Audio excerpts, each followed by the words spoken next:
This hour, we'll bring you an in-depth look at the airstrikes and the aftermath. We have you covered with reaction from across the globe. Our reporters in the U.S., London, Moscow, and the Middle East are all standing by. First, we're getting our first look at the aftermath of one of the attacks.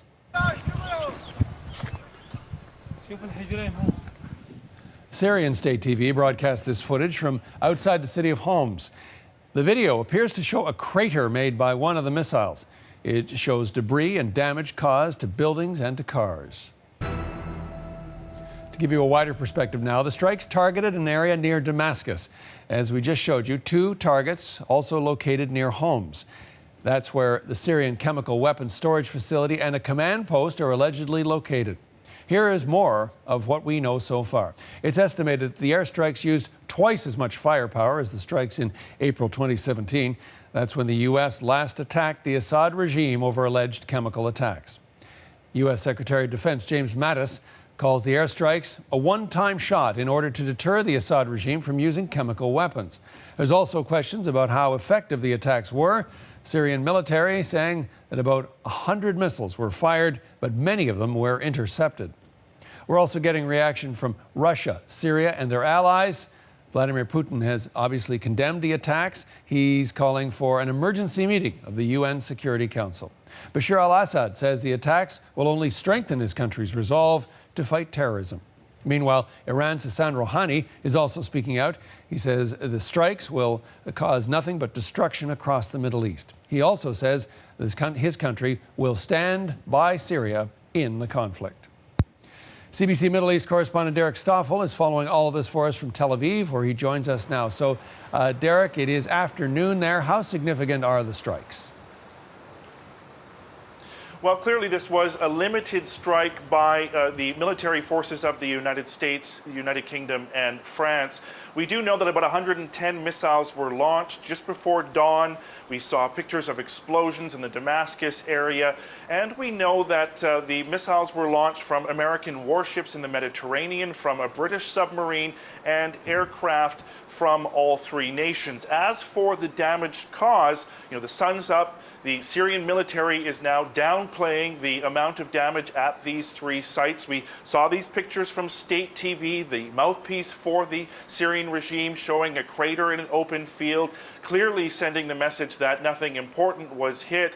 But we will find out more from the Pentagon on that later today. But for now, the Syrian regime is certainly sticking to its guns that these strikes did not do as much damage as officials in the West are claiming, and that will sort of be the story now, this sort of information war about what was damaged, and the reaction to the strike certainly will keep coming in throughout the day.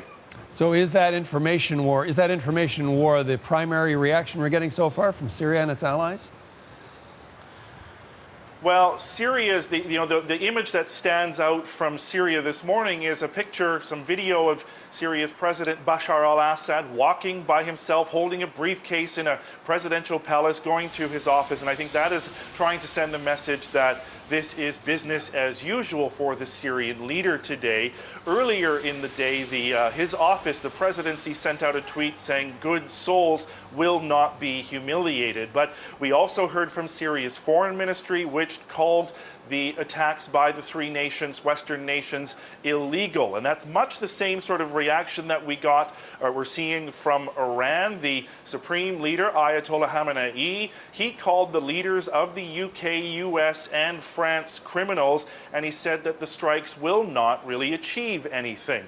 We now have heard from Iraq as well. They're saying that at a summit of Arab leaders tomorrow, it's critical that Arab leaders do discuss the crisis in Syria. So here in Israel, quite a different tone. Of course, they backed the military action, the limited military action by the 3 nations, which comes just a week after it's believed that Israel itself hit out at what's believed to be an Iranian base inside Syria. So it's a quiet Saturday here in Tel Aviv, but I can certainly tell you that these strikes obviously have ratcheted up the tensions in this already volatile region across the Middle East.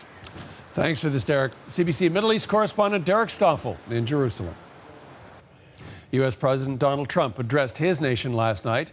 Trump saying that he ordered the coordinated airstrike in order to punish the regime for the chemical weapons attack. Here is more of what he had to say.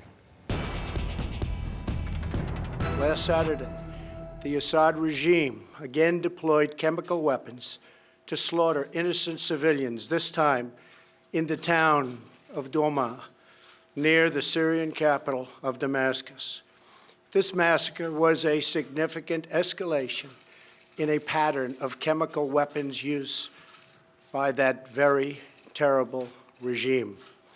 The evil and the despicable attack left mothers and fathers, infants and children thrashing in pain and gasping for air. These are not the actions of a man. They are crimes of a monster instead. Trump says that this attack is about deterrence. It's also about sending a clear message to Assad that chemical weapons are never to be used. For more on what we're hearing from Washington, let's bring in the CBC Stephen D'Souza, who's been watching all of this from New York. So, Stephen, take us through the White House position on these strikes.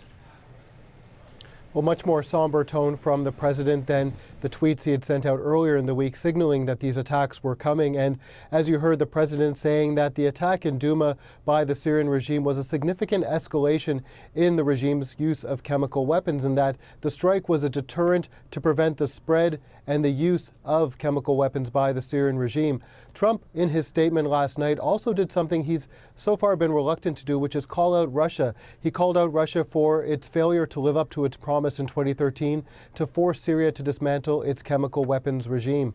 Trump also said that this strike is a limited strike, that it's not about the U.S. getting into a longer, prolonged conflict in Syria. And that's a point that was echoed by Secretary of Defense James Mattis. He said this was not about targeting Bashar al-Assad and regime change. Mattis also laid out the legal justification for the attack, saying that under Article 2 of the Constitution, the U.S. has the right to use force overseas if it feels that its national security interests are at stake. Here's more from James Mattis. But right now, this is a one-time shot, and I believe that it sent a very strong message to dissuade him, to deter him from doing this again. Now, he said that the targets were carefully chosen to avoid civilian casualties, but also to avoid engaging the other militaries in the region, the Iranian and Russian forces that were there. He said the Russians were alerted through the proper channels, but they did not tell them in advance about the attack or coordinate the targets with them. He also said something that Derek was referring to in terms of the information coming out of the Syrian government, John, that there will be a disinformation campaign about the efficacy of the attacks. He said, as for how effective they are, the U.S. will give its assessment at a news conference by the Pentagon later this morning. Well, let's talk about the domestic political reaction in the U.S., Stephen. It is mixed. That's right. Some cautious approvals from Democrats, especially Chuck Schumer among them, the Senate leader, saying that while the strikes are appropriate, he doesn't want to see the U.S. get drawn into a longer conflict in Syria. Nancy Pelosi tweeting that she wonders where the overall Syrian strategy is, if it seems that the U.S. only seems to strike at certain opportunities. Tim Kaine, another senator, also tweeting about this, saying that he questions the justification used by Donald Trump, saying that the White House should have gone to Congress to get approval. He's worried about giving the president a blank check to attack anywhere in the world, especially with hotspots like Iran and North Korea top of mind as well. And then there are others pointing out the humanitarian aspect, pointing out that the Syrian regime has killed thousands, hundreds of thousands with conventional weapons, not just chemical weapons, and that U.S. immigration policy when it comes to the Syrian refugees who have been displaced by the civil war has been cut dramatically. In fact, just this year, John, I can tell you that the U.S. has only allowed in 11 Syrian refugees. That's just 11. Meanwhile, some 11 million have been displaced inside and outside the country. Thanks for this, Stephen. CBC's Stephen D'Souza with us in New York. France and the United Kingdom played a key role in the attack. As we heard earlier, British Prime Minister Theresa May briefed reporters on the operation. CBC's Dominic Velitis has more on that from London. John, she's been briefing journalists at Downing Street. 4 RAF Tornado jets were involved in these early morning strikes. Specifically, they were used to target a military facility near Homs, where it was believed, according to the Ministry of Defence, that Syria had stockpiled chemical weapons. This was, Theresa May said, a limited and targeted strike, and one designed to minimise civilian casualties. Here's a little more of what she had to say.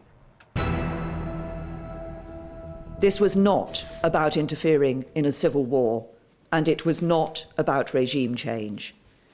As I discussed with President Trump and President Macron, it was a limited, targeted and effective strike with clear boundaries that expressly sought to avoid escalation and did everything possible to prevent civilian casualties.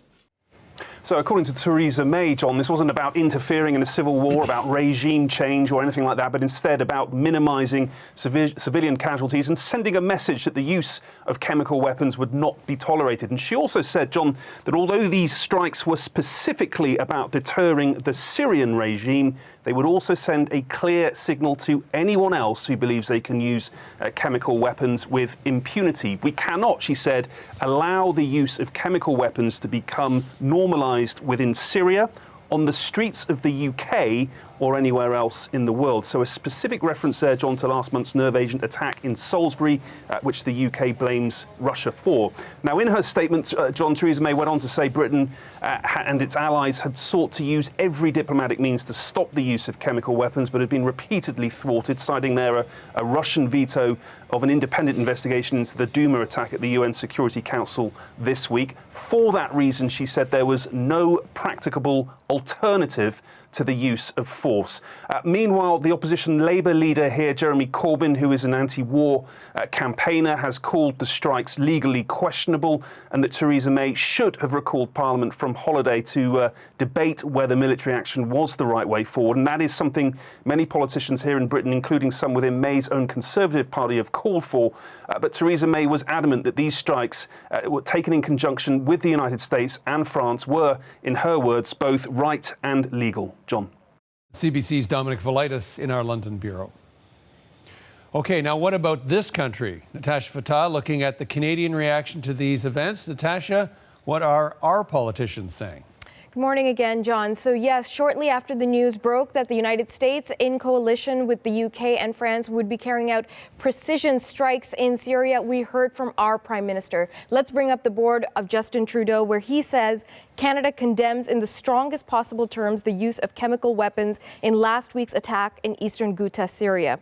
Canada supports the decision by the United States, the United Kingdom and France to take action to degrade the Assad regime's ability to launch chemical weapon attacks against its own people. We will continue to work with our international partners to further investigate the use of chemical weapons in Syria.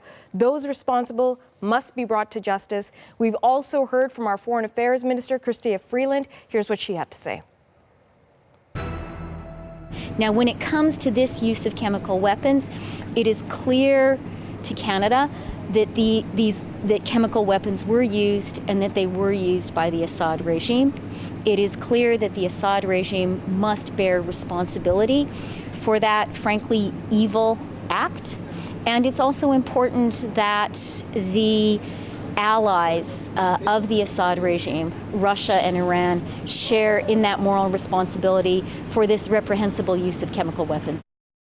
So, John, what exactly is Canada's role as the conflict continues in Syria? Well, if you go to the Government of Canada's website to see what our response is, it has pulled back from any sort of military operation on the ground. You'll remember, of course, that when the Trudeau government came into power, they said very clearly they were pulling their CF-18 jets out of the area that were targeting ISIS operatives. They have really focused now on the humanitarian crisis, on refugee resettlement, on redevelopment within the region. And in any military capacity, their focus really has been on training local officials. But as far as we understand at this point, Canada will not be participating in those precision strikes. Thanks, Natasha.